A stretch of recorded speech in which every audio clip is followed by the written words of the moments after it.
Assalamu alaikum wa rahmatullahi wa barakatuhu. Min salminiɗo ɓe kozaɓen aha hewta Mouhammad Saliou Fawzan Diallo mo Cheikh Abdourahmane Diallo Koza onon ka rond-point Koza ɗon e ka joliɓe meɗen masjidu Taqwa e ka Darul Qur'an ɗon pharmacie Pico mi tañini ara o ganditiɓe mawɓe ɗo ka ha hewta ka Janka Diatou timbi tunni ɗon ara o ganditi e Mr Ba monsieur Ba miɗo yiide maɓɓe Freetown ɗo hande ni hande ko le 3 janvier 2026 3 janvier 2026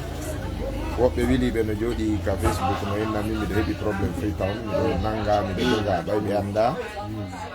ko wowle ɓe faala ko wowle ɓe ala ko wowle ɓe yelaniki hoore maɓɓe nanga no gasa 2026 accotaɓe e kene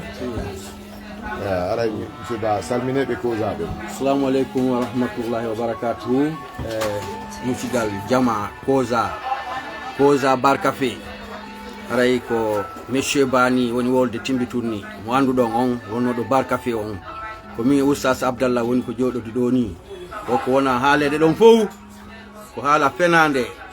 Oustaz Abdallah déjà on yiyayɓe ɗe balɗe ɗo hara ko kamɓe ministre on tigi laamiɗo liggo on yidaɓe kadi e liggo on hoorejo liggo on wontuma holoto ɗon vice président e secrétaire général on ɗon oɗa honno Cheikh Bari Cheikh Ibrahima Bari voilà on yidaɓe fof e kii hoorejo fulɓe ɓe on ɗo o ko ɗon holoto ɗon ko wona wolede kon fof ko fek ko fino ɓe heɓira daroɓe nani Oustaz Abdallah no woni hino ɗo fe ɓengure maɓɓe nden no fof no ɗo ɓe ari visite kan ɗo ɓe ka boutique ɓengu an ɗo ko ɗo min woni ɗo ni fewɗeɗe ni ala assalamu aleykum wa rahmatullahi wa barakatuh. Aleykum assalam wa rahmatullahi wa barakatuh. Fayda mi yiɗano hay yaltugol wowlugol fi ɗum kono ɓay tum mi ari Brookfields ɗo ka monsieur Ba ɗo ko central Sare Freetown nden yimɓe majjuɓe yimɓe wonɓe raɓɓude tun ka ndaare page ji maɓɓe heɓa abonné ɓe heɓa buukoye Facebook